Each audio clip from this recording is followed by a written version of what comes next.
네, 잠시 후 행복한 아침에서는 무너진 건강을 되돌리는 건강 리모델링 준비되어 있습니다. 네, 겨울철에도 소홀히 할 수 없는 게 바로 혈당 관리죠. 이 치솟는 혈당 낮추는 비법, 잠시 후 건강 리모델링에서 살펴보도록 하겠습니다. 저희는 광고 후에 돌아올게요.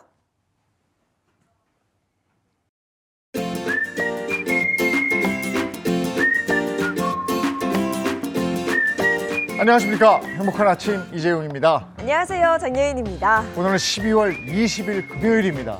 19일입니다 하고 20일입니다 하고 이게 어감이 다르네요. 다르죠, 느낌이. 네, 앞에 네. 일자부터 이게 달라요.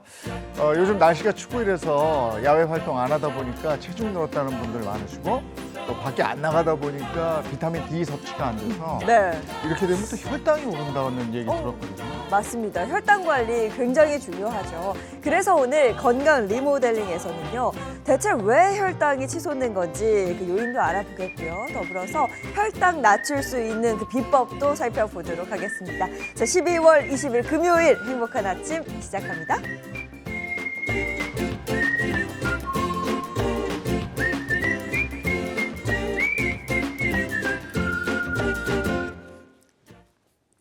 화제 이슈를 발빠르게 전해드리는 모닝 브리핑. 오늘 조현정 시사평론가와 함께합니다. 어서 오세요. 네, 안녕하세요. 네, 안녕하세요. 첫 번째 이슈부터 전해주시죠. 네, 원달러 환율이 1,450원을 돌파했습니다. 환율이 1,450원을 넘어선 건 2009년 3월에 글로벌 금융위기 당시에 1,488원을 기록한 이후 15년 9개월 만에 처음 있는 일입니다. 원달러 환율이 이렇게 급등한 이유 뭐라고 생각하세요? 먼저 미국이 금리를 인하한 영향이 컸어요. 현지 시간으로 지난 18일에 미국 연준은 기준금리를 0.25%포인트 낮춰서 4.25에서 4.5%로 인하했습니다. 그리고 향후 금리 인하 속도를 기존 4번에서 2번으로 줄이겠다고 예고하면서 달러가 강세를 보이고요. 뉴욕 증시의 주요 지수가 일제히 급락했습니다. 그런데 이 미국 금리 인하 이전에 우리나라는 이미 이 비상계엄 사태 후폭풍을 세게 맞았죠. 원래대로라면 방어선으로 보는 게 1,400원대였는데 이제 1,400원 뚫린 지가 좀 됐고 그리고 1,450원 선도 넘어서 1,500원 선까지도 뚫릴 수 있다라는 전망이 많이 나오고 있고요. 이렇게 국내 정치 불안이 우리의 원화값을 짓누르고 있고 내년과 내후년 저성장 예고까지 나온 상황이거든요. 그런 것들이 추가적으로 원화값을 약세로 끌어내리고 있습니다. 네, 이에 대해서 정부와 한국은행은 어떤 입장입니까? 예, 시장 안정화 조치에 선제적으로 나서겠다는 입장입니다. 최상목 부총리 겸 기획재정부 장관은 24시간 금융 외환시장 점검 체계를 지속적으로 가동하면서 과도한 변동성에는 추가적인 시장 안정 조치를 과감하고 신속하게 시행하겠다고 말했고요. 이창용 한국은행 총재도 환율 변동성이 커지면 단호하게 대응할 것이라고 밝혔습니다. 이 시장에서는 환율이 단기적으로는 1,500원 뚫고 올라갈 수 있다고 보고 있기 때문에 앞으로 상황이 어떻게 달라질지는 정말 주목해서 지켜봐야겠습니다. 경제는 심리라고도 했거든요. 네. 너무 다들 여기에 위축돼 있고 침잠돼 있으면은 외부 세력이 침투할 공간이 많아지니까 네. 조금은 더 긍정적으로 좀 바라볼 필요도 있을 것도 같습니다. 자, 다음 이슈 전해주시죠. 네, 올해도 12월 31일에 서울 종로구 보신각에서 제야의 종 타종 행사가 열리는데요. 이 소식 전해드리니까 진짜로 연말이 왔구나 싶어요. 맞아요. 예, 서울시가 2025년 새해맞이 제야의 종 타종 행사에 참여할 11명을 선정했다는 소식입니다. 네, 타종 인사로 어떤 분들이 선정됐을까요? 이번에 선정된 타종 인사들 보면은요, 역시 올해에도 우리 사회 각계각층에서 귀감이 되는 활동을 펼치고 새해에 희망의 메시지를 줄 수 있는 인사들로 선정이 된 걸 볼 수 있는데요. 먼저 대중에 잘 알려진 인물들부터 소개를 좀 해드리면 서울시 명예시장인 배우 고두심 씨, 환경보호 메시지를 전파하는 배우 김석훈 씨, 그리고 야구 감독 김성근 씨가 있고요. 시각장애인의 일상을 유튜브 콘텐츠로 제작해서 시각장애인에 대한 인식을 개선하는 데 큰 역할을 한 김한솔 씨. 지난달에 경북 안동시 중앙고속도로에서 눈길 사고로 교량 위에서 추락 직전이던 운전자 맨손으로 45분간 알죠. 잡고 버틴 분, 예, 네네. 기억하시죠? 예, 그렇게 구조한 박준현 소방교도 이번 타종에 참석을 한다는 소식입니다. 야, 지금까지만 들어도 저분들이구나 네. 한데 아직 11분이 다 안 채워졌어요? 네, 그러니까요. 근데 이 11명에 선정이 된다는 것만큼 네. 예, 그러려면 얼마나 또 대단한 분들이겠어요. 그동안에 꾸준하게 선한 영향력을 펼쳐온 분들인데요. 1985년부터 39년째 독거노인, 장애인 가정, 저소득층에게 쌀 나누기 봉사를 해온 신경순 씨, 아빠 육아휴직 및 육아문화 확산에 노력해온 아빠 육아문화연구소장 김기탁 씨도 선정됐고요. 25년간 2만 시간 넘게 보건소, 병원 같은 곳에서 이용, 미용, 반찬 배달 등의 봉사활동을 펼쳐온 김춘심 씨, 또 1979년부터 무려 45년간 한 해도 거르지 않고 700번 넘게 헌혈해서 오. 기증한 이승기 씨도 있습니다. 미혼모와 다문화 가정에 지원해온 곽경희 씨, 그리고 마지막으로 서울시 대표 캐릭터인 해치도 타종 인사로 선정됐습니다. 이렇게 선정된 11명의 시민 대표들은 보신각에서 새해를 알리는 33번의 타종에 직접 참여하게 됩니다. 네, 저런 분들이 보신각종 타종을 하면서 2025년을 열어줄 거기 때문에 2025년에는 희망이 있고 대한민국이 더 발전하는 그런 한 해가 되리라고 믿습니다. 자, 다음 미션 해주시죠. 네, 여러분은 혹시 길고양이 노크라는 말 들어보신 적이 있을까요? 농림축산식품부가 생명을 살리는 길고양이 노크 캠페인을 오늘부터 내년 2월 28일까지 추진한다는 소식입니다. 길고양이 노크 캠페인, 이게 어떤 캠페인이죠? 이게 본격적으로 이제 한파가 들이닥치면 길고양이들 이제 길에서 너무 춥다 보니까 어떻게든 좀 온기가 있는 곳에 찾아서 헤매거든요. 그래서 온기가 남아있는 대표적인 곳이 차량 엔진룸이었던 거예요. 그래서 그 안으로 들어가서 잠드는 경우가 상당히 많은데 이 사실을 미처 몰랐던 운전자가 그대로 시동을 걸면 길고양이는 그 화상을 입거나 아니면 이제 안타까운 죽음을 맞이하기도 하고 또 차주로서는 엔진의 파손을 겪게 되거든요. 그래서 이런 안타까운 사고를 막기 위해서 농식품부에서 운전자에게 4가지 당부하는 캠페인을 추진하는 겁니다. 운전자들에게 하는 4가지 당부는 어떤 겁니까? 네, 먼저 이게 제일 많이 알려진 것 같은데 차량 보닛을 똑똑 이렇게 두드려 보는 거고요. 그렇게 하면 고양이가 잠자다가 깜짝 놀라서 나올 수 있어요. 또 차 문을 쾅 세게 닫기. 다음으로는 자리에 앉아서 발을 쿵쿵 구르는 겁니다. 그리고 또 시동 걸기 전에 한번 클락션, 경적을 울려주는 건데 이거는 야간엔 할 수는 없겠죠. 네. 주간이라면 하실 수 있는 방법이고 이렇게 4가지 방법을 써서 또 하는 거고 자동차 내가 주차한 부근에 유독 길고양이가 많은 곳이다 하면은 보닛을 또 열어서 좀 확인을 해주시는 게 좋다고 합니다. 만약에 보닛을 열었는데 거기에 길고양이가 있다 하면은 좀 놀라실 수도 있는데요. 장갑을 착용한 후에 고양이를 꺼내서 집어 올려서 이제 꺼내거나 간식으로 유인하면 또 좋은 방법이 된다고 하니까 예, 차량에 조금 간식 조금 구비해 두셔도 좋을 것 같아요. 네. 우리가 일단 쉽게 적용해 볼 수 있는 거는 타기 전에 똑똑 하는 그렇죠. 거예요. 노크 네? 캠페인이니까. 자동차한테도 나 타요. 알려주고 타는. 고양이한테도 나 간다. 똑똑 괜찮네요. 그거. 네. 다음 이슈 전해주시죠. 네, 제주도에 빈집이 늘어나고 있습니다. 2019년에 이어서 5년 만에 빈집 실태 조사를 진행한 결과 5년 새 빈집이 34%나 증가했다고 합니다. 네, 관련 소식 자세히 전해주세요. 예, 빈집이라고 규정을 하는 기준이 있어요. 1년 이상 또는 1년 이상 거주하지 않거나 사용하지 않은 주택을 얘기를 하는데요. 올해 조사 결과를 보면 빈집이 1,159채, 제주도에서요. 도심 지역의 34%, 농어촌 지역의 66% 분포가 됐습니다. 제주시는 한경면, 한림읍, 애월읍, 서귀포시는 대정읍, 성산읍, 표선면 순으로 빈집 비율이 높았는데요. 이 중에 철거가 필요한 3등급 빈집이 17%, 수리 후에 사용 가능한 2등급이 73%, 바로 활용 가능한 1등급이 10%로 나타났습니다.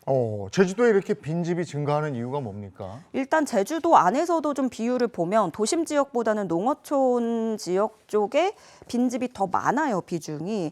그러면 이런 점들을 생각해 봤을 때 역시나 농어촌 인구가 감소하고 있고 고령화 이런 부분들이 빈집 증가에 영향을 미쳤다라고 볼 수 있겠는데 이거는 굉장히 기본적인 거고 사실 전국 마찬가지 비슷한 양상을 띠고 있잖아요. 근데 좀 제주라는 특성, 그 특징에 맞춰서 보면 타 지역에서 제주도로 이주하는 인구가 줄어든 점, 이걸 좀 주목해 볼 만하고요. 그리고 또 유독 실거주자가 아닌 외지인들의 주택 소유 비중이 높기도 합니다. 거기에다가 2개 이상 소유한 주택자들이 많고 1인 가구 비중이 높아지는 분위기도 빈집이 늘어나는 이유로 분석이 된다고 도는 밝혔는데요. 왜 한때 제주도 들어가서 막 집 사서 네. 차리고 에어비앤비 만들고 맞아요. 이런 거 열풍이었잖아요. 네, 네. 그러면서 또다시 떠나오는 사람들도 많이 있고요. 그래서 제주도는 이번 실태조사를 배경으로 해서 2025년 제주형 빈집 정비 계획을 수립할 계획인데요. 내년 예산으로 9억 1,600만 원 들여서 철거 지원에 나선다고 합니다. 제주도는 이 빈집을 철거한 곳을 정원이나 주차장으로 조성하면 소유자에게는 재산세 감면 혜택을 줄 예정이라고 합니다. 한때는 또 제주에 집 산다, 땅 산다 막 사람이 몰리던 때가 있었는데 열풍이었죠. 이게 또 언제 어떻게 또 바뀔지 모르는 거예요. 자, 여기까지 하겠습니다. 조현정 시사평론가와 함께했습니다. 고맙습니다. 네, 네, 고맙습니다. 고맙습니다.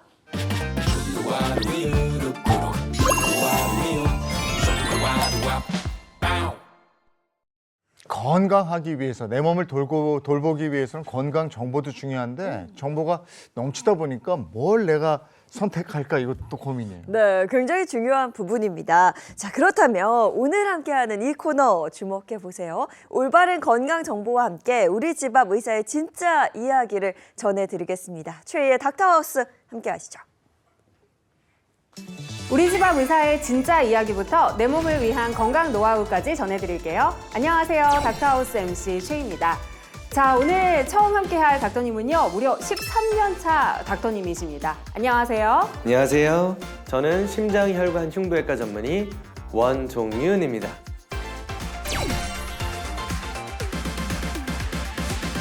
네, 심장, 혈관, 흉부외과. 저는 좀 비교적 생소한 진료 과목이거든요. 아직 가본 적도 없는 것 같고요. 이 심장, 혈관, 흉부외과 어떤 진료를 보는 과일까요? 심장혈관 흉부외과는 말 그대로 심장과 혈관, 그리고 흉부, 가슴에 있는 장기나 뼈, 조직 등을 수술적으로 치료하는 과라고 생각하시면 되는데요. 그 중에서도 저는 하지정맥류와 같은 정맥 질환을 주로 진료하고 치료하는 의사예요. 심장, 폐, 동맥, 정맥 이름만 들어도 우리 몸의 중요한 장기들을 다루는 진료 과목인데요. 그중에서도 우리 닥터님은 하지정맥류 위주의 진료를 보시는 이유가 궁금합니다. 안타까운 분들을 좀 많이 봐서 그런 것 같아요. 하지정맥류라는 질병이 있는지 모르고 지나치는 분들이 상당히 많으시거든요. 다리 혈관이 튀어나온 분들은 나 원래 다리 혈관에 튀어나왔어. 그냥 좀 보기 흉할 뿐이야 라고 생각을 하시는데 우리 거울 보면 항상 내 얼굴 똑같은 얼굴이었어요. 근데 예전 사진 보면 20대 때 얼굴이 참 예뻤다라는 생각을 하시게 되는데요. 네. 우리 다리도 마찬가지예요. 내가 매일마다 쓰고 있기 때문에 나는 원래 이랬어 라고 생각을 하시게 되시는 거죠. 많이 불편함에도 불구하고 내가 불편하다는 걸 못 느끼시고 사시는 분들이 많으세요. 그리고 또한 하지정맥류를 치료해야 되는 이유가 분명히 존재를 합니다. 하지정맥류를 방치하게 되면 심하게는 궤양까지 올 수도 있고 혈액이 역류하다 보면 피가 굳게 마련이거든요. 이 피가 굳으면 혈전이 생길 수도 있고요. 피떡이라고도 하죠. 그쵸. 이 혈전이 폐동맥을 막아버리면 폐색전증이라는 병에 생겨서 숨을 못 쉬게 되고 정말 드물게는 사망에까지 이를 수 있는 그런 병이라고 보실 수 있습니다. 하지정맥류에 대해서 많은 분들이 더 궁금하실 텐데요.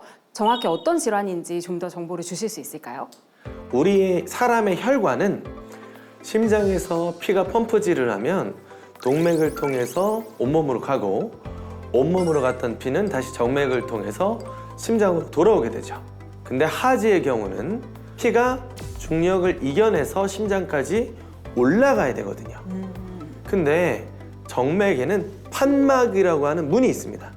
판막이 제기 기능을 못하게 되면 피가 올라갔다가도 중력에 의해서 다시 피가 거꾸로 역류하게 되는 현상이 발생을 하게 되는 겁니다. 이 상황을 가지고 우리가 하지정맥류라고 표현하게 되는 겁니다.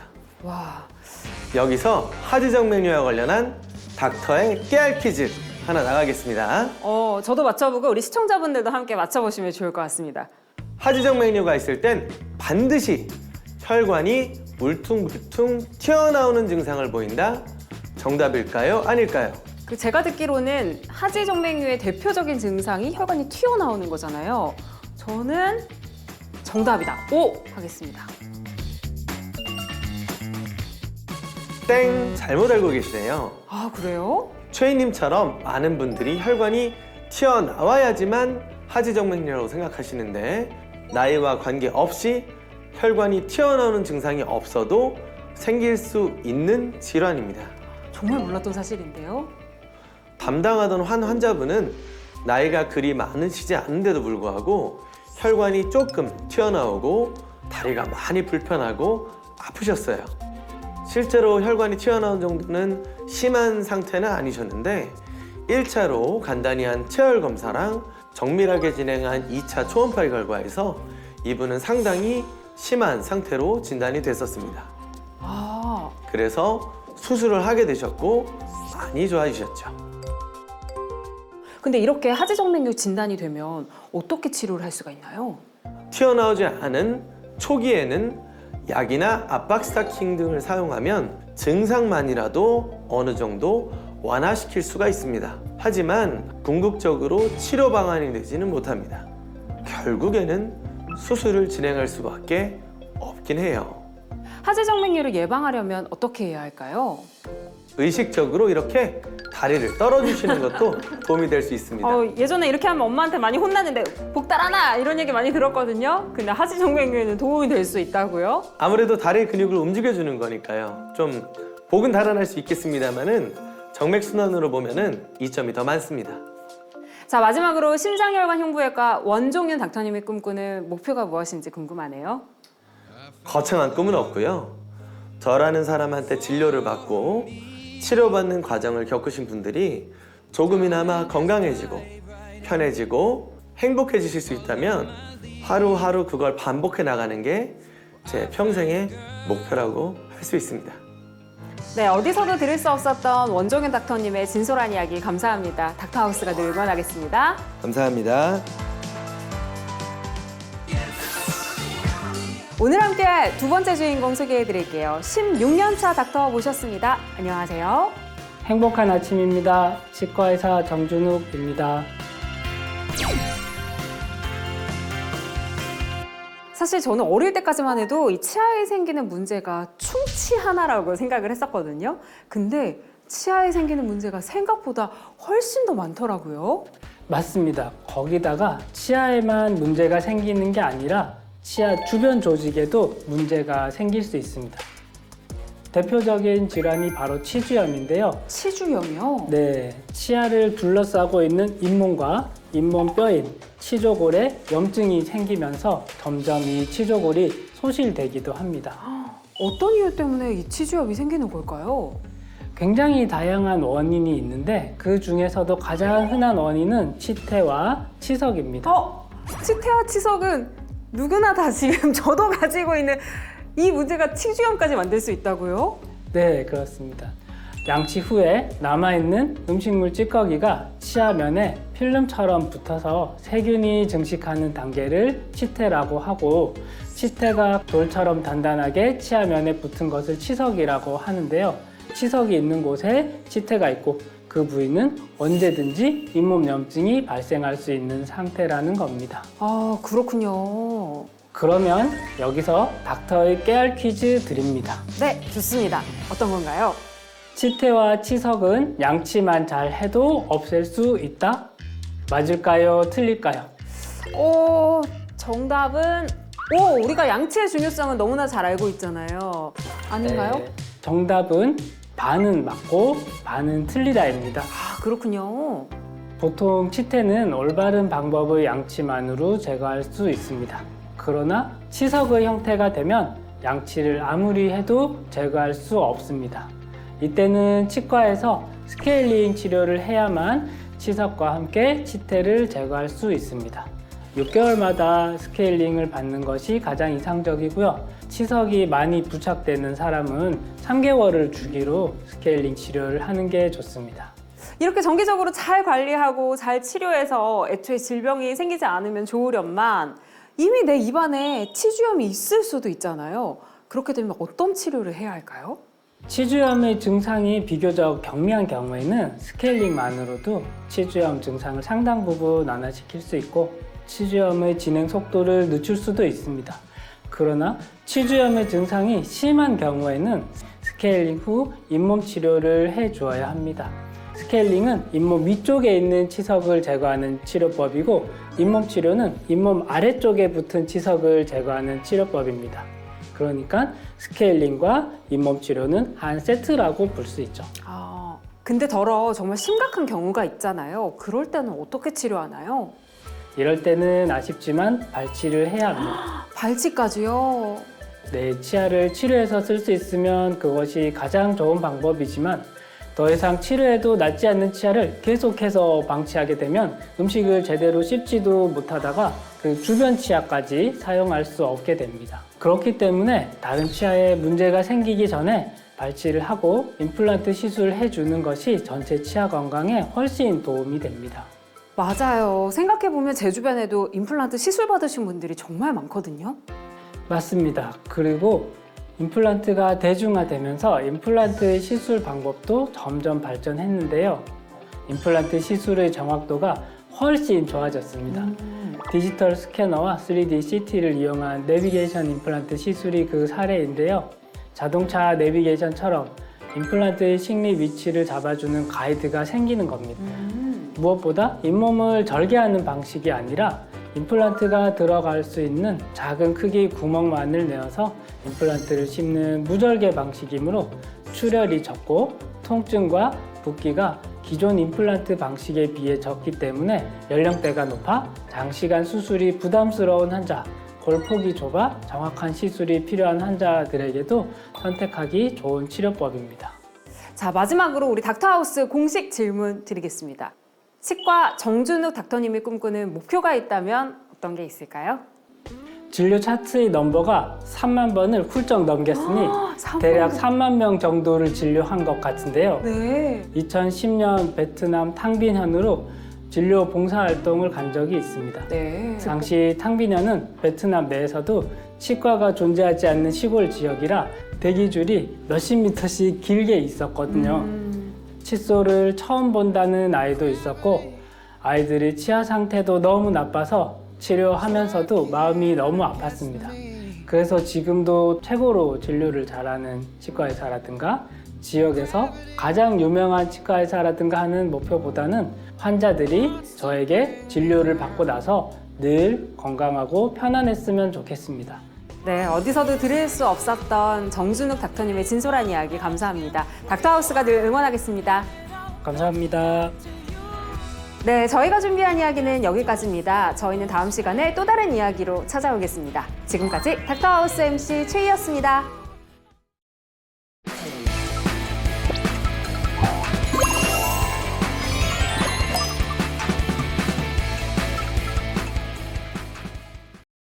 행복한 아침 함께하고 계신 지금 시각이 7시 54분을 넘었습니다. 이제 본격적인 건강 얘기 챙겨보겠습니다. 건강 리모델링 시간입니다. 네, 이분들이 있어 정말 든든합니다. 행복한 아침 주치의 선생님들 소개해 드릴게요.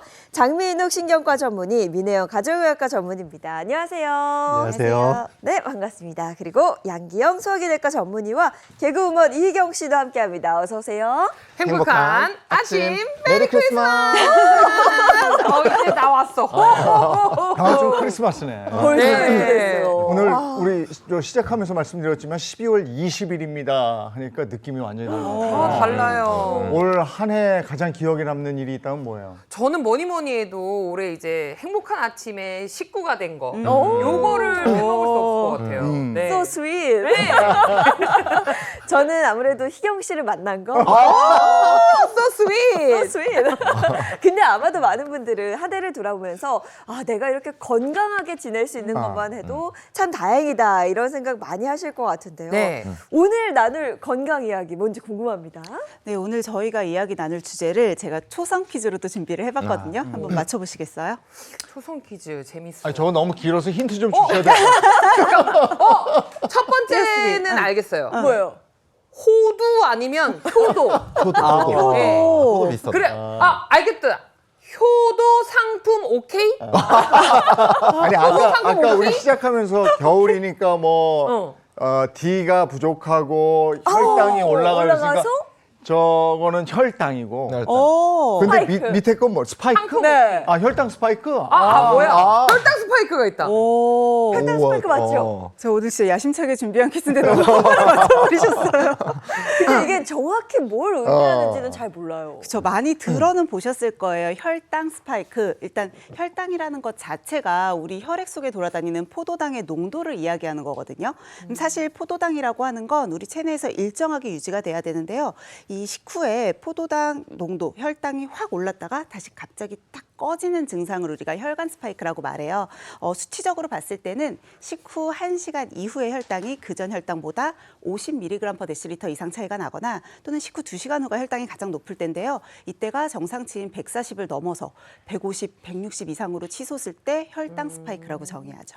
이 혈당 스파이크가 정확히 내 몸에서 언제 일어나는지 실시간으로 우리가 알기는 좀 어렵죠. 네. 연속 혈당 측정 장치를 부착하지 않는 이상은 상당히 어려운데, 그리고 또 한 번 생기면 굉장히 급격하게 생겼다 없어지니까 그 흔적을 찾기도 어려운데, 하지만 네. 우리 몸은 참 대견하게도 이 혈당 스파이크가 생기는지 아닌지 우리에게 3가지 시그널을 줍니다. 이 시그널 뭔지 좀 궁금하지 않으세요? 예. 혈당 스파이크가 왔다는 걸 알 수 있는 내 몸의 신호. 네. 첫 번째 신호는 뭐예요? 자, 첫 번째 신호는 바로 식곤증입니다.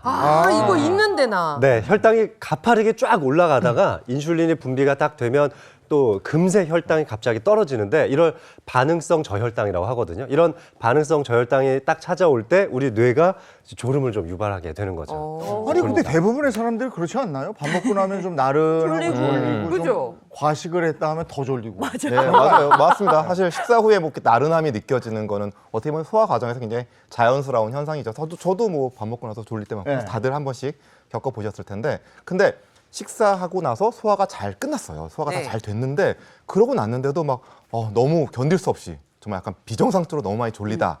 혹시 이럴 때는 이 혈당이 막 정말 이 너무 심하게 변화했기 때문에 나오는 증상이 아닌가 한번 의심해봐야 되기 때문에 혈당 한번 체크를 해보시는 거 정말 좋겠습니다. 네. 그러면 혈당 스파이크가 보내는 두 번째 신호는 뭡니까?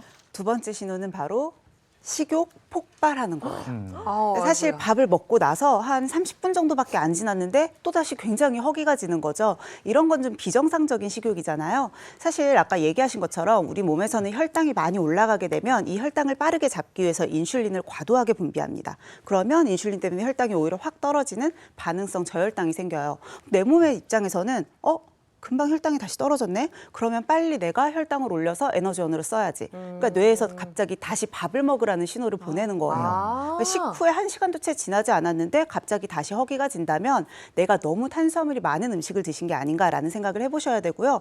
이런 반응이 한두 번 이제 과식을 했을 때만 나타나는 게 아니라 너무 매번 나타난다. 그럴 때는 이미 내가 이 혈당 스파이크를 넘어서서 아예 인슐린 저항성이 생긴 게 아닌가도 고민을 해보셔야 돼요. 그러니까 인슐린 저항성이라는 게 인슐린이 나와도 기능을 못하는 거거든요. 그러면 식후에 내 몸은 혈당이 높아요. 혈액 속에는 혈당이 많이 있는데 인슐린이 반응을 못하니까 이걸 세포로 넣어주지 못해요. 그러니까 내 뇌세포 입장에서는 밥을 먹었는데도 내가 여전히 포도당이 부족한 거예요. 그러니까 먹어도 계속 허기지죠. 그래서 식후에 이렇게 갑자기 식욕이 폭발할 때는 좀 혈당이나 이런 검사들을 철저히 해보시는 게 좋아요.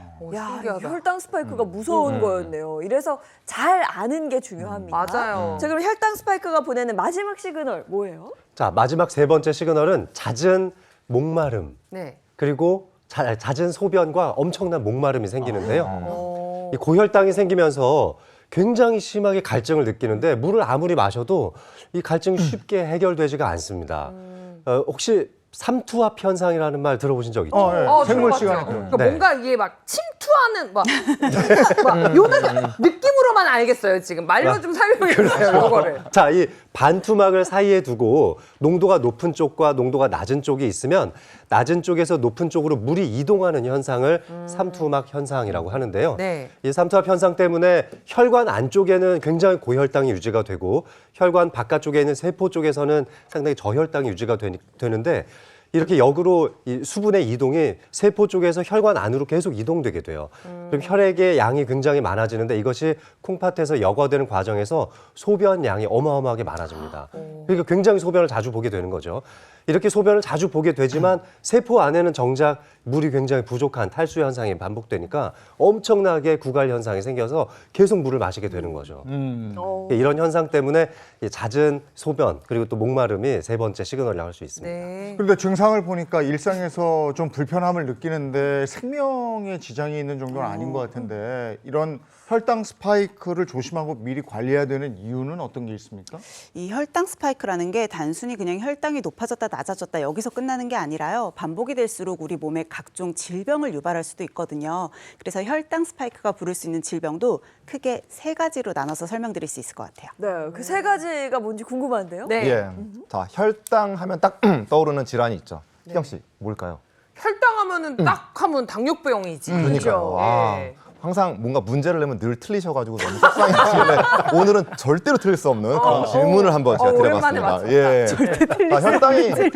혈당이 높으면 당연히 이게 당뇨병으로 진행될 확률이 되게 높겠죠. 네. 자, 그런데 검사를 해봤더니 식후 2시간 혈당도 정상이고요. 또 당화혈색소라고 하는 그런 수치도 정상이에요. 그런데 혈당 스파이크가 딱 이렇게 생기는 분들이 있습니다. 자, 이런 분들은 뭐 혈당 스파이크 앞에서 말씀하셨지만 이게 순식간에 식사만 하면 이렇게 확 올랐다가 다시 정상으로 떨어지는 그런 현상인데, 네. 자, 이런 분들은 인슐린 기능이 좀 떨어져 있는 상태라고 생각을 해보셔도 될 것 같아요. 그러니까 인슐린이 제대로 작동을 하지 않는 상태. 앞에서 말씀드렸듯이 이 인슐린 저항성 이것들이 정말 크게 되면은요, 췌장이 열심히 이건 정말 인슐린을 분비를 해야 돼. 이렇게 해서 열심히 인슐린을 분비를 하더라도 혈당 상승을 막지 못하기 때문에 제2형 당뇨병이 발생을 합니다. 또 이 당뇨병 하면은 뭐 합병증이잖아요. 당뇨병, 합병증. 정말 무섭잖아요. 제2형 당뇨병은 이 협심증, 뇌졸중, 망막증, 이 심부전 이런 삶의 질을 굉장히 낮추고 생명을 위협하는 이 합병증을 부르는 무서운 질환을 야기하기 때문에 정말 주의하셔야 합니다. 네, 2번째로 유발할 수 있는 질환은요. 모든 분들이 싫어하실 거예요. 바로 비만입니다. 싫어요, 진짜. 사실 탄수화물이 분해되면서 우리 몸 안에 포도당으로 들어오는 거거든요. 이 포도당은 제일 먼저 에너지원으로 쓰일 수 있기 때문에 굉장히 효율적인 영양소이긴 한데 문제는 늘 너무 과했을 때죠. 포도당을 에너지원으로 쓰고도 남으면 이게 너무 중요한 영양소라 배출시키지 않습니다. 우리 몸에 차곡차곡 쌓아서 저장을 하게 되는데 바로 지방의 형태로 저장을 하는 거죠. 그래서 포도당 많아지면 결국은 지방이 많아지고 체지방 증가, 비만으로 이어질 수밖에 없는데요. 실제로 국내의 한 연구팀이 30세 이상의 성인 13,600여 명의 공복혈당 수치, 그리고 뭐 생활습관이나 대사성 질환 이런 것들을 분석을 해봤어요. 그 결과 공복혈당이 높을수록 비만율 역시도 높은 것을 확인할 수 있었습니다. 혈당 스파이크로 생길 수 있는 질환, 당뇨, 그리고 비만, 한 가지 더 뭐예요? 이렇게 조절되지 않는 혈당이 있을 때 우리 뇌가 치명적인 손상을 받을 수가 있고 이것은 결국 치매로 이어질 수 있다는 거죠. 이게 마지막 현상인데요. 우리 뇌는 이제 포도당을 상당히 많이 쓰는 장기인데 인슐린의 저항성이 생기면서 포도당을 제대로 갖다 쓰지 못하니까 뇌에 영양분 공급도 제대로 잘 안 되겠죠. 뿐만 아니라 이 당뇨 때문에 혈관에 염증이 일으키게 되면은 혈관도 망가지니까 뇌로 아주 좋은 혈류의 공급도 잘 안 되니까 뇌도 또 손상을 받게 되죠. 자, 이렇게 뇌혈관이 손상을 받게 되면 뇌세포에 산소도 잘 공급되지 않고 또 뇌 인지 기능이 약해지면서 치매 발병 위험도 높아질 수 있는 겁니다. 국내 연구진의 연구에서 당뇨병이 있다는 것만으로도 치매 발병률이 약 1.5배에서 3배까지 높아질 수 있다는 연구 결과가 있었습니다. 그 치매가 정말 무서운 질환이거든요. 네. 근데 이 고혈당이 치매까지 유발할 수 있다. 아이고 걱정입니다. 그렇죠. 또 미국에서 했던 연구 중에서 똑같이 당뇨가 있는 분들이라 하더라도 50세 이전에 당뇨를 앓으신 분들은 70세 이후에 당뇨를 앓으신 분들에 비해서 이 치매 발병률이 1.9배 높았다고 하니까 뭐 당뇨도 좀 일찍 앓으면 나쁜 거죠. 와, 아니 그러니까 더 젊은 나이에 당뇨병을 진단 받을수록 치매 위험이 더 높아지는 거잖아요. 네. 야, 이거 관리 잘해야겠네요. 네, 그렇죠. 그러려면 평소에 혈당 관리에 좀 주의를 하셔야 되는데요. 혈당은 아무래도 먹는 것과 연관이 크잖아요. 그래서 액상과당이나 설탕이 많이 들어있는 단 음식부터 좀 피하시는 게 좋습니다. 예, 그래서 지금부터는요, 우리가 평소에 즐겨 드시는 이런 달콤한 음식 속에 설탕이 얼마나 들어있는지 한번 확인해 보도록 하겠습니다. 네. 자, 우리가 이렇게 정말 이 달달하게 이 먹고 싶을 때 이 네. 디저트로 자주 먹는 이 마카롱입니다. 네. 아, 자, 맛있죠. 희경 씨, 만약에 네. 지금 눈앞에 네. 마카롱이 막 이만큼 쌓여 있어요. 마음대로 드실 수 있고 이렇게. 공짜예요. 자, 공짜야. 그러면 공짜야. 아마 뷔페 레스토랑에 온 것 같아요. 네. 자, 이럴 때 막 한 번에 몇 개까지 한번 드실 수 있을 것 같으세요? 일단 상상으로 말고 사주시면 일단 상상을 해보면 씁쓸한 커피랑 먹는다는 가정을 하면은 진짜 한 끝도 없이 5개까지는 그냥 어. 먹을 수 있을 것 같아요. 맞아요. 근데 저도 달달한 거 좋아하긴 하는데 단 거는 머리가 어지러워서 맞아요. 저거는 한 개, 많아야 한 2개 정도 먹으면 근데 그래서 씁쓸한 커피가 커피랑 먹어야 그게 된다. 포인트거든요. 네. 저도 아. 그렇게 먹으면 한 3개까지는 뭐 충분히 먹지 않을까. 너무 야. 달고 머리가 띵하던데. 네, 저는 진짜 상상만 해도 못 먹을 것 같다는. 저는 사실 마카롱 하나도 못 먹거든요. 먹지 그래요? 않아서요. 자, 그런데 이 마카롱 속에 얼마나 당류가 많이 들어가 있는지 한번 계산을 좀 해볼게요. 식품의약품안전처에서 이 식품의 영양 성분에 대한 데이터베이스를 가지고 있는데, 물론 이제 제조 방법이나 들어가는 재료의 양에 따라 물론 다르겠지만 이 표준화된 자료를 살펴보면 100g 기준으로 마카롱이 480kcal 정도 돼요.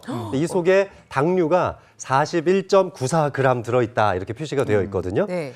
그러니까 100g이라고 그러면 마카롱 요거 2개 정도 해당되는 거예요. 그러니까 2개에 480kcal이고 당류 41.94g인데 사실 41.94g이라는 거 어느 정도 되는지 감이 잘 안 오시죠? 와, 모르겠는데. 예, 이거 맞습니다. 지금 숫자만 계속 얘기하시니까 저 지금 적다가 다 까먹었어요. 감이 안 와요. 예, 얼마나 많은 이 당이 함유되어 있는지를 제가 좀 이렇게 이해하기 쉽도록 당 함량을 좀 각설탕으로 환산을 해서 좀 보여드리도록 하겠습니다. 오, 좋다. 자, 우리 각설탕의 보통 한 개에는 당이 한 3g 정도 들어있다고 합니다. 자, 그런데 아까 말씀드렸듯이 마카롱 이 2개는 41.94g의 당이 들어있으니까 뭐 네. 42g쯤 되겠죠. 자, 이걸 그쵸. 3g으로 나누면 그러니까 각설탕 14개 정도 해당을 하게 됩니다. 14개. 14개. 근데 아까 이제 희경 씨 아까 5개 드실 수 있다고 네. 했잖아요. 그럼 계산 한번 해보도록 하겠습니다. 와, 마카롱 2개에 14개의 각설탕. 자, 그럼 5개면 잠깐만. 이거 그러면 저 잠깐만 가만히 있어봐. 35개 정도를 제가 지금 먹는 거예요. 예, 35개. 듣기만 해도 너무 예. 많은데 이게 도대체 얼마나 많은 양인지 제가 한번 직접 보여드리려고 한번 준비를 해봤습니다. 자, 한번 보시면은 이게 몇 개냐면은 33개예요. 33개. 이거보다 더 많다고요, 예. 그러면? 자, 그런데 아까 35개. 자, 그러니까 이렇게 막 넘치려고 하는데 여기다 2개를 더 얹어야 돼요. 조심스럽게. 아니, 진짜 넘칠 수 있을 것 같아요. 먹을 땐 2개. 이런 느낌 오, 아닌데? 야.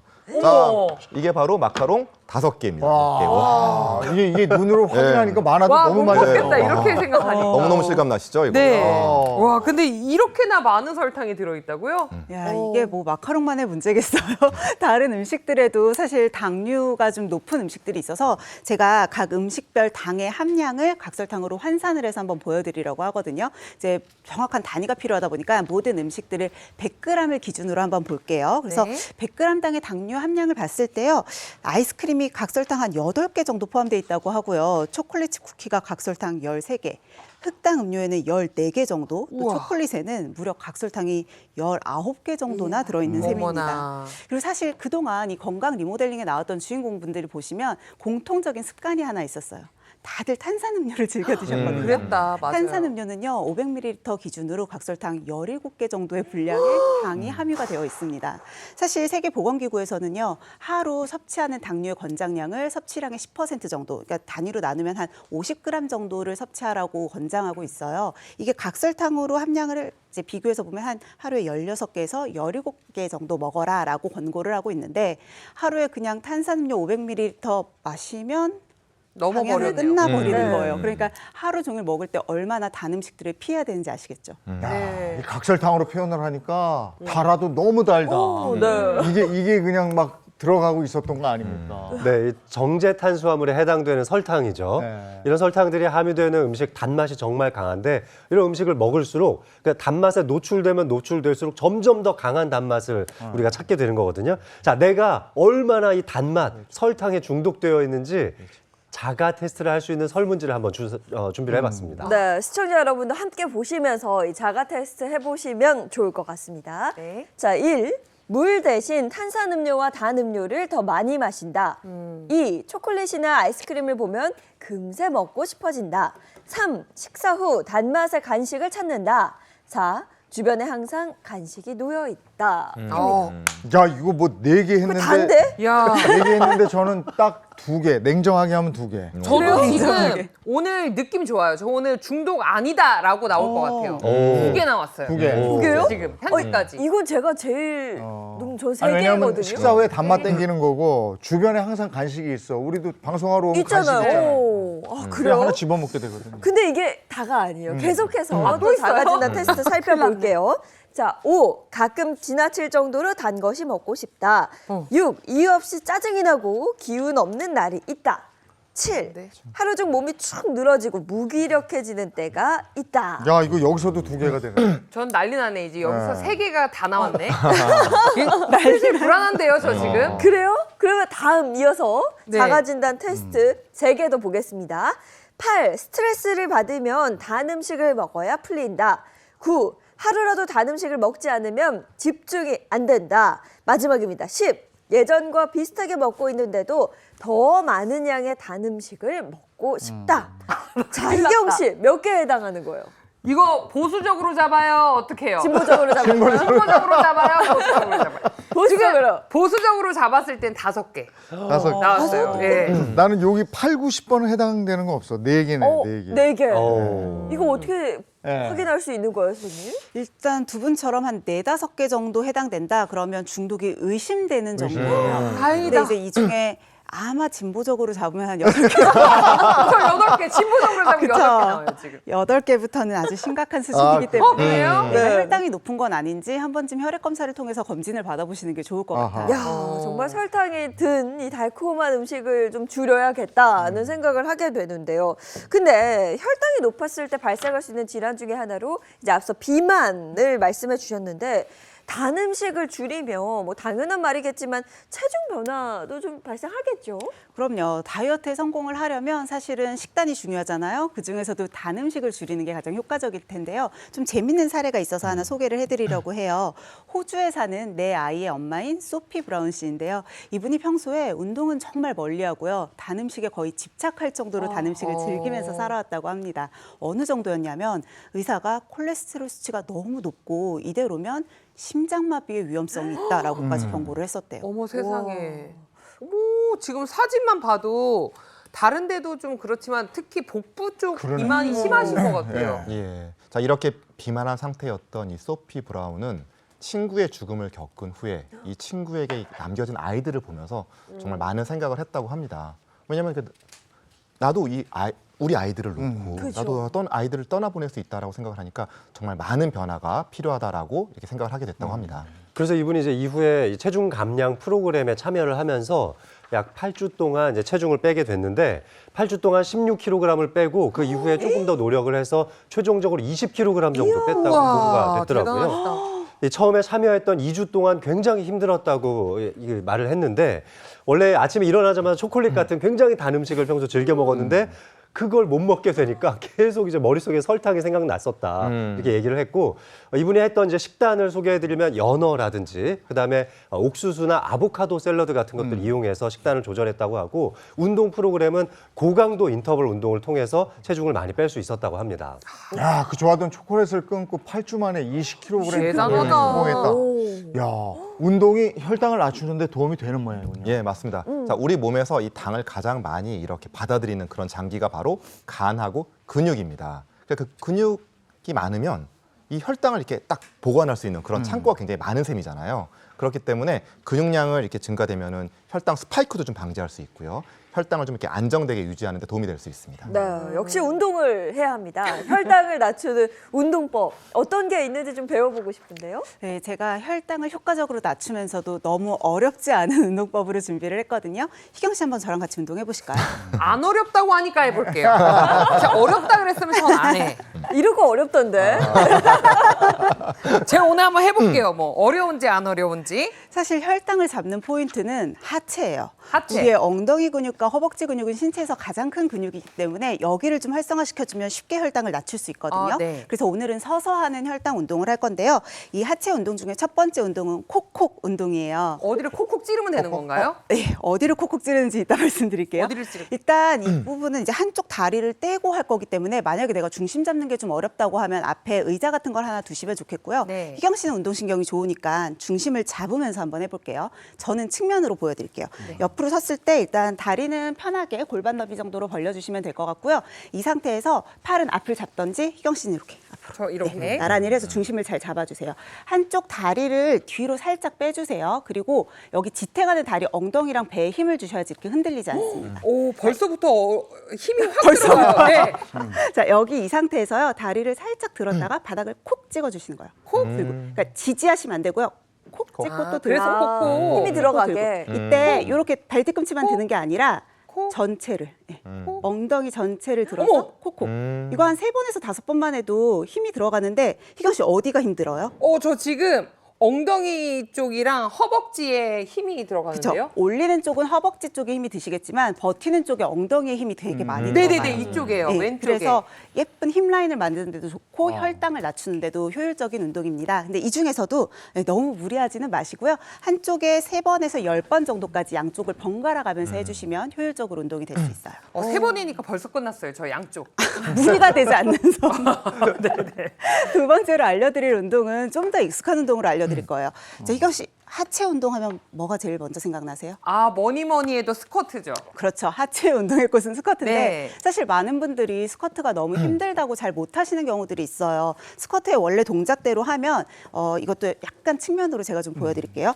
다리 똑같이 골반 너비를 벌린 상태에서 엉덩이를 굉장히 깊숙하게 빼야 되거든요. 맞아요. 이게 무릎에 무리가 갈 수도 있고 네. 관절이 불편한 분들은 힘드시니까 우린 오늘 미니 스쿼트를 할 거예요. 오, 미니 스커트를 입으면 못하는 미니 스쿼트는 할 수 있을 것 미니 같아요. 스쿼트 네. 입어도 할 수 있을 정도로 아주 살짝만 내려가 주시면 돼요. 30도 정도만 살짝 굽힐 건데요. 근데 이때도 똑같아요. 허리 이렇게 구정하게 하시면 안 되고요.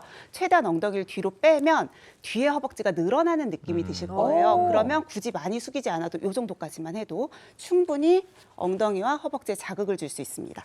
이 정도는 어르신들도 할 수 있을 것 그렇죠. 같아요. 이때 네. 포인트는 허리의 굴곡을 좀 유지하면서 엉덩이를 뒤로 쭉 빼주세요. 오리 엉덩이를 만들어주시는 게 뒤에가 쭉쭉 당기면서 역시나 편하게 좀 관절에 무리 없이 하실 수 있고요. 5회에서 10회 정도 한 3세트를 해주시면 혈당을 낮추는데 충분히 도움이 되실 것 같아요. 네. 충분히 따라해볼 수 있을 것 같아요. 네. 잘 배워봤습니다. 고맙습니다. 아니, 민혜원 선생님은 전공이 운동이신 거예요? 왜 이렇게 잘하는 거예요? 아니, 못하는 게 뭐예요, 계속 도대체? 시키네요. 자, 그러면 운동 배워봤고 네. 지금부터는 혈당이 높아서 고민이었던 주인공을 만나볼 텐데 영상으로 만나기 전에 이분이 작성한 문진표가 있어요. 이거 한번 확인해 볼게요. 네, 문진표 한번 보도록 하겠습니다. 이름 강소미, 나이 55세, 식습관을 좀 살펴보면요. 평소에 뭐 빵, 초콜릿, 케이크 등의 달콤한 간식을 즐겨 드셨다고 하고요. 수면 시간 보시면 평균 8시간입니다. 운동은 뭐 거의 안 하셨고 가족력도 따로 없으신데요. 기타 사항으로 보면 당뇨 전 단계를 진단받으셨고 만성 간염과 갱년기를 겪고 계시다고 합니다. 아니 근데 가족력이 없으신데 이렇게 당뇨 전 단계나 만성 간염이 있는 거 보면 생활 습관에 좀 문제가 있는 걸까요? 그렇죠. 일단 당뇨 전 단계가 나왔는데 당뇨 전 단계는 혈당이 정상치보다는 높지는 않지. 정상치보다는 좀 높고 당뇨 진단 기준에는 아직은 부합하지 않는 중간 단계라고 할 수 있는데 당뇨병은 뭐 식생활 습관이나 생활 습관 등에 굉장히 많은 영향을 받는 만성 질환이잖아요. 근데 만성 B형 간염이 있다면 간암이 발생할 가능성이 굉장히 높아집니다. 간암 전체의 발병 이 원인 중에 약 70%를 만성 비형 간염이 차지하고도 있거든요. 그런데 이런 분들이 만약에 당뇨병과 같은 대사성 문제를 갖고 있다면 염증 반응이 많아질 수 있기 때문에 간암 발병률은 더 높아질 수밖에 없겠죠. 강선민 씨 문진표 보면서 얘기 나눠봤는데 예전에는 이런 습관이 있었는데 이걸 어떻게 개선해서 건강한 리모델링에 성공했는지 영상 보시겠습니다. 강추위도 끄떡없다. 어렵게 회복한 건강을 지키겠다는 일념 하나로 매일 운동을 하고 있다는 강소미 씨. 108, 109, 110, 114, 115. 이렇게 주럽게 하시는 거예요? 예, 매일매일 좀 건강을 위해서 줄넘기 꾸준히 하고 있어요. 하루에 몇 개씩 정도 하시는데요? 하루에 보통 1000개 하는 것 같아요. 4년째 줄넘기를 하고 있다는데 이유가 뭐죠? 제가 조금만 방심하면 살이 찌는 체질이고요. 혈당이 또 높아져서 항상 이렇게 조심하면서 건강을 위해서 운동하고 있어요. 지금과는 달리 과거 체중이 15kg이나 더 나가는 비만이었다죠. 제가 교편을 잡았었는데 그때 당시에 스트레스가 상당했어요. 그리고 그만두고 나서는 아무것도 안 하고 집에만 있었는데요. 폐경이 오고 갱년기가 또 오다 보니까 운동도 안 하고 먹는 거로 스트레스를 다 풀었어요. 근데 몸이 좀 이상해서 병원에 가서 혈액 검사를 해봤거든요. 그랬더니 공복 혈당 수치가 막 130을 넘어갔어요. 공복 혈당 정상 수치는 100mg/dL 미만. 소미 씨는 그 수치를 뛰어넘어 당뇨 전 단계 진단을 받았다는데 당시 증상은 어땠나요? 그 당시 증상은 손이 막 이렇게 저릿한 느낌이 들었고요. 손끝이 찌릿찌릿 따끔거렸어요. 그게 당뇨 초기 증상이라고 하더라고요. 목말라. 당뇨 초기 증상은 손저림뿐만이 아니었는데요. 바로 갈증이 심해진 것.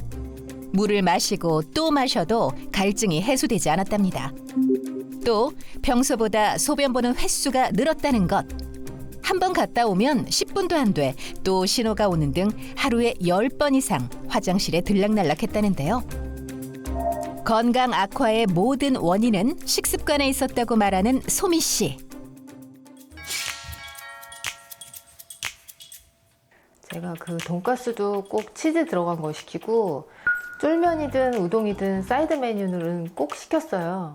살이 찌니 갈수록 귀차니즘 증상은 심해졌고 집밥은커녕 외식도 안 하고 먹고 싶은 음식이 있으면 무조건 배달을 시켜 먹었답니다. 잔반 없이 먹는 게 주특기. 그리고 달콤한 디저트 타임이 시작됐습니다. 정말 크림이 듬뿍 든 와플을 드시는데 이게 혈당 수치가 괜찮을까요? 아니 생크림 케이크까지 일단 너무 맛있게 드시니까 광고 찍는 거 보는 것 같아요 지금. 어머. 근데 저렇게 달콤한 음식들이 참 맛있긴 한데 한 입만 먹어도 혈당이 확 오르거든요. 근데 저걸 지금 여러 가지를 드시니까 혈당 걱정이 좀 되네요. 네. 종잡을 수 없었던 공복 혈당 수치. 현재는 정상으로 돌아왔다는데 꾸준히 건강 관리를 하며 다이어트한 덕분이라죠. 건강 리모델링에 성공하기 위해 노력을 많이 했다는데요. 가장 힘들었던 건 배달 음식을 끊고 올바른 식습관을 갖는 것. 그럼 이제 정말 배달 음식 안 먹는 거예요? 이제는 아주 가끔 시켜 먹고요. 주로 집밥 해 먹어요. 출렁대는 혈당을 잡기 위해 시금치를 자주 먹었답니다. 궁합이 좋은 두부와 함께 무쳐 먹으면 질리지 않는다죠. 그리고 레몬즙을 섞은 올리브유를 뿌린 샐러드와 고단백 영양식 고등어를 구워 건강밥상을 차려보는데요. 흰 쌀밥 대신 잡곡밥을 반 그릇만 먹는 것도 포인트. 이제 먹어야지. 혈당이 높았던 과거에는 음식을 거의 씹지도 않고 삼켰을 뿐 아니라 과식하기 일수. 10분이면 식사가 끝나곤 했는데 지금은 20분 이상 식사를 즐기고 있답니다. 많이 씹고 천천히 먹으면 포만감이 오래 유지돼 과식과 폭식을 줄일 수 있다네요. 그리고 식후엔 간식을 무조건 먹었던 소미 씨. 빵이나 케이크 같은 단 음식 대신 꾸준히 챙겨 먹는 게 있다는데요. 그건 바로 아메리카노? 그런데 평범한 블랙커피가 아니랍니다. 바나바잎 추출물이 들어가 있는 아메리카노인데요. 혈당이랑 체지방 관리를 동시에 할 수 있어서 식후엔 무조건 먹고 있어요. 커피 맛이랑 비슷해가지고 부담 없이 즐기기도 좋아요. 바나바잎 추출물뿐 아니라 가르시니아 캄보지아 추출물도 들어있어 식후 혈당 상승 억제와 체지방 감소에 도움이 된다네요. 그날 오후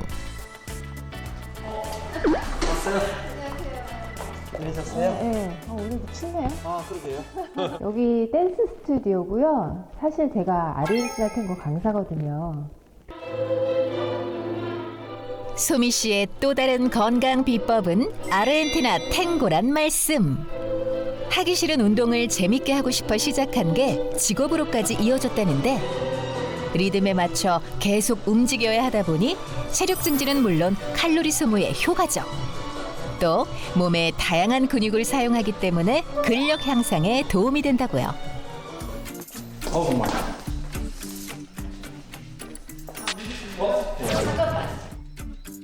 탱고 파트너를 위해 집에서 챙겨온 게 있다는 소미 씨.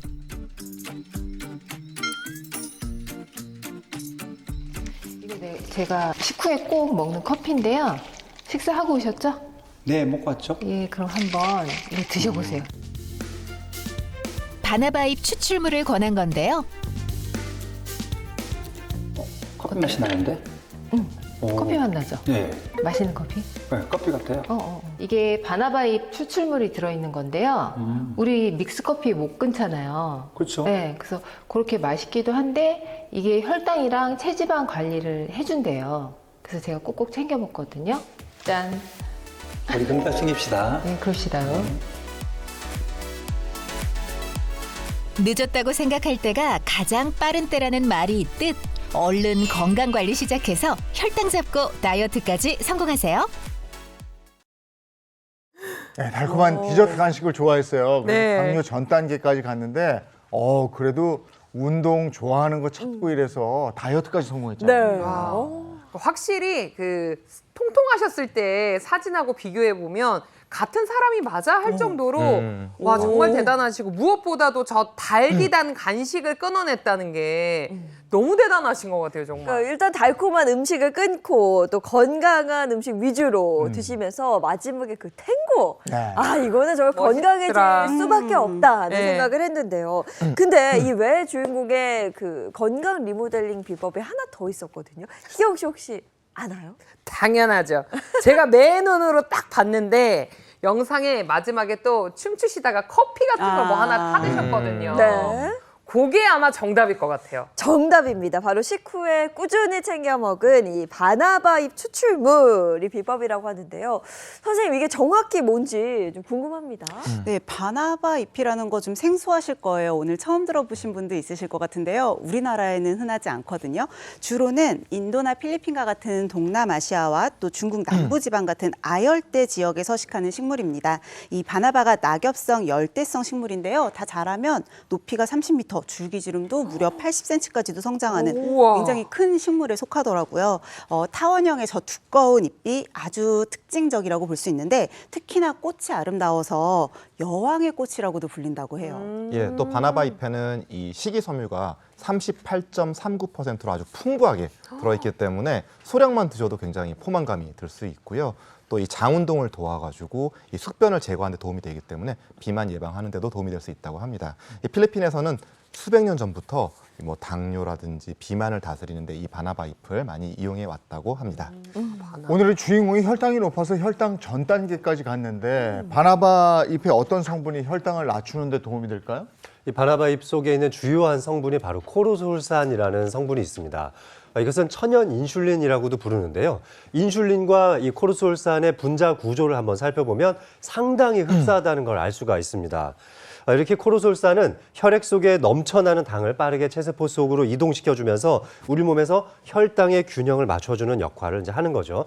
자, 그런데 이제 인슐린에 대비해서 이 코르솔산이 가지고 있는 아주 특별한 장점이 하나 있습니다. 바로 저혈당이 유발되지 않는다는 건데요. 어머, 신기해. 결국 당뇨를 조절한다는 건 고혈당을 빠르게 잡아서 혈당을 정상치로 맞춰주는 건데 인슐린 치료를 하시는 분들이라든지 또 일부 이 당뇨 약을 드시는 분들은 항상 저혈당 위험에 대해서 또 항상 경계하고 계시거든요. 그만큼 맞아요. 주의를 기울이면서 치료를 해야 되는 건데 코르솔산은 이 저혈당이 유발되지 않는다는 연구 결과들이 있으니까 조금은 더 안심하고 드실 수 있다는 거죠. 이 고혈당은 몸에 안 좋은 거니까 정상으로 낮추기 위한 노력이 필요하다. 여기까지는 알겠는데요. 저혈당일 때 우리 몸은 어떤 상태가 되는 거죠? 사실 고혈당 못지않게 위험한 게 바로 저혈당입니다. 그러니까 혈당이라고 하는 게 우리 몸의 1차적인 에너지원으로 쓰이다 보니까 늘 우리 몸 안에서 70에서 140mg/dL 정도 이 정상 범위 안을 유지를 했을 때 가장 효율적으로 사용을 할 수가 있거든요. 근데 뭐 드시지 않았다거나 운동을 많이 했다거나 어떤 원인 때문에 70보다도 더 밑에 수치로 내려갔을 때 우리가 저혈당이라고 하죠. 이런 저혈당 상태가 되면 우리 몸의 세포는 에너지원을 제대로 공급받지 못하잖아요. 그러니까 점점 장기들의 기능들이 떨어지면서 여러 가지 증상이 나타날 수가 있는데요. 가장 먼저 흔하게 나타나는 건 극심한 피로감이나 현기증 같은 게 느껴지기도 하고요. 여기서 더 진행이 됐을 때는 뇌세포에도 영향을 주기 때문에 발작을 일으킨다든지 의식이 떨어진다든지 또 더 진행이 되면 저혈당 쇼크 때문에 사망에도 이를 수 있으니까 고혈당 못지않게 관리를 해야만 하는 증상인 거죠. 그러니까 바나바 잎에 코로솔산이 들어있는데 이게 저혈당에도 도움을 준다 이 말씀이시죠? 네. 그러면 이 코로솔산이 혈당에 미치는 연구 결과도 있나요? 네, 코르솔산이 이제 몸속에서 얼마나 혈당 조절을 하는 데 도움이 되는지 살펴본 연구가 있습니다. 기저혈당치가 비교적 좀 높은, 그러니까 기저혈당치가 140에서 250 정도 사이에 있는 55세에서 70세 사이의 여성 32명에게 이 코르솔산에서 추출한 바나바 잎에서 추출한 코르솔산을 투여를 이제 시켜봤더니 보름 만에 혈당 수치가 약 30% 정도 감소했다는 연구 결과가 있었고요. 다른 연구에서는 당뇨 환자 24명에게 한 달 동안 매일 3번 정도 바나바잎 추출물을 투여를 했더니 평균 혈당치가 10% 정도 감소했다는 연구 결과도 있었습니다. 그럼 바나바잎에 들어있다는 코르솔산이라는 성분이 또 어떤 부분에 영향을 줍니까? 예, 정상적인 면역 기능과 이 또 세포 분열에도 도움을 줄 수 있다고 알려져 있는데요. 자, 이 코르솔산이 이 세포 내로 이 포도당 흡수율을 무려 45%나 올렸다고 하는 그런 연구 결과도 있습니다. 네. 이렇게 혈당 스파이크가 지속이 되면 혈관벽이 손상되고 염증 반응도 유도를 하게 되니까 우리 혈액 내에서도 고지혈증이나 고혈압과 같은 심혈관 질환의 위험성을 높일 수 있거든요. 그런데 이 바나바잎에 풍부하게 들어있는 코르솔산이 혈압에도 도움을 줄 수 있다는 연구 결과가 있어서 하나 소개를 해드릴게요. 고혈압을 유발한 쥐에게 바나바잎 추출물에 코르솔산이 들어가 있는 식단을 8주 동안 꾸준히 투여를 해봤더니 코르솔산 식단을 먹지 않은 쥐에 비해서 수축기 혈압이 약 10% 정도 낮아졌다는 연구 결과가 있습니다. 예, 또 코르솔산은 이 콜레스테롤 수치를 낮추는 데도 굉장히 도움이 될 수가 있는데요. 자, 실제로 쥐에게 10주 동안 이 코르솔산을 좀 섭취를 시켜봤더니 이 섭취 전보다 콜레스테롤 수치가 약 32% 감소했다고 하는 그런 연구 결과도 있습니다. 이렇게 되니까 더욱더 맛이 궁금해져요. 안 주나요? 아니, 여기 앞에 지금 놓여 있는 게 이건데. 이겁니다. 한번 맛을 볼까요? 네. 궁금했어 진짜. 근데 진짜 커피하고 맛이 비슷한데요? 네. 어머, 진짜 커피 마시는 듯한 기분이 좀 맛이 들어요. 비슷하다. 아까 영상에서 커피예요 그러더니 진짜 그런 거 같아요. 그리고 간편하게 타 먹을 수 있어서 더 좋은 것 같고. 네네네. 근데 오늘 주인공은 그 혈당 조절에도 성공을 했지만 체중 감량을 했잖아요. 네. 바나바잎 추출물이 이게 체중 감량에도 어떤 도움을 줄 수 있는 모양이죠. 예, 그렇습니다. 인슐린과 이렇게 비슷한 역할을 하는 코르솔산이 비만 예방에도 도움이 될 수가 있는데요. 자, 실제로 9주 동안 이 고지방 식이를 좀 섭취시킨 쥐 그룹에 비해서 이 코르솔산을 함께 먹인 쥐 그룹에서는 체중이 약 10% 정도 덜 나갔다고 하고요. 그리고 또 내장 및 피하 지방도 약 15%덜 생겼다고 하는 연구 결과가 있습니다. 달콤한 디저트를 포함해서 정제 탄수화물 많이 또 자주 드시는 분이라면 복부 비만, 내장 지방 걱정 안 할 수가 없거든요. 맞아요. 내장 지방은 당뇨, 고혈압, 고지혈증과 같은 대사성 질환뿐만이 아니라 사실 염증 공장이라고도 불릴 정도로 우리 몸에 안 좋은 염증들을 마구마구 뿜어내는 기관이기도 하거든요. 문제는 우리 몸에 염증이 생기게 되면요. 한 군데만 머물러서 그 부분만 공략하는 게 아니라 혈관을 타고 전신으로 안쪽으로 이동을 하면서 우리 몸 곳곳에 질병을 유발할 수 있다는 점이에요. 그런데 바나바잎 추출물 속에 있는 코르솔산은 이 염증 물질이 나오는 걸 차단하는 데도 도움을 줄 수 있으니까 여기에도 도움을 받을 수 있겠죠. 예, 당뇨로 인해서 이 포도당 대사에 관여를 하는 인슐린이 제 기능을 하지 못하게 되면 또 어떤 질환에 노출될 수 있냐면요. 자, 이 바로 간에 과도한 지방이 침착되게 되는 비알코올성 지방간이라고 하는 질환에 노출될 수가 있습니다. 자, 정상 간의 경우에는 이 지방이 전체에서 차지하는 비중이 5%를 넘지 않습니다. 하지만 5% 이상, 그 이상으로 간에 지방이 침착되게 되는 것이 바로 지방간이라고 하는 겁니다. 근데 지방간 하면 다들 이렇게 술 먼저 생각을 하시는데요. 자, 지방간은 이렇게 여러분들이 알고 계시는 이런 알코올성 지방간과 또 비알코올성 지방간으로 나눌 수가 있습니다. 환자분들이 오셔갖고선 되게 억울해 하시는 게 나 술 한 방울도 안 마시는데 내가 검사했더니 지방간이라고 나왔어. 이런 분들 되게 많거든요. 이런 비알코올성 지방간을 갖고 계신 분들의 대부분은 사실은 이 탄수화물 섭취가 좀 과해서 생기시게 되는 거죠. 오늘 만나본 주인공도 보면 계속 즐겨 먹는 달달한 그런 음식 때문에 비알코올성 지방간이 유발됐던 거라고 할 수 있습니다. 뭐 이런 식으로 간에 좀 안 좋은 시그널이 발견됐을 때 우리 이제 바나바잎 추출물이 도움이 좀 어느 정도 될 수가 있습니다. 실제로 쥐에게 9주 동안 고지방 식이를 시키면서 또 코르솔산을 함께 투여해보는 실험을 한번 해본 적이 있었는데요. 이 실험 결과에서 고지방 식이를 먹인 쥐에 비해서 이 코르솔산과 함께 먹인 쥐의 중성지방 수치가 간 속에서 측정된 것이 37% 정도 적은 것으로 나타났습니다. 바나바잎 속에 들어있는 코르솔산에 대해서 얘기 나눠봤는데 이 성분 말고 또 눈여겨봐야 될 성분은 뭐가 있습니까? 네, 바나바잎 속에 있는 또 다른 주요 성분 중에 하나가 파이토스테롤이라고 하는 성분인데요. 이 파이토스테롤은 인슐린의 조력자라는 별명이 있어요. 우리 몸에는 인슐린이 제 기능을 할 수 있도록 도와주는 DHEA라고 하는 호르몬이 있는데요. 파이토스테롤 성분이 이 호르몬의 생성을 도와준다는 거죠. 사실 인슐린이 제 기능을 하지 못하면 혈당 조절이 되지 않고 결국은 당뇨병에까지 걸릴 수가 있는데요. 파이토스테롤 성분이 인슐린이 제 기능을 할 수 있도록 도와주기 때문에 결과적으로는 고혈당을 예방하는 데도 도움을 줄 수 있다는 거죠. 네, 뿐만 아니라 이 방금 말씀 들으신 이 바나바잎 이 추출물 속에 있는 파이토스테롤이 나쁜 콜레스테롤을 낮추는 데도 도움이 될 수 있다고 하는 그런 연구 결과도 있습니다. 야, 바나바잎 속에 정말 좋은 성분이 많이 들어있네요. 근데 또 다양한 또 다른 성분도 있나요? 네, 바나바잎 속에는 엘라그산이라는 성분도 들어있는데 이게 강력한 항산화제 역할을 합니다.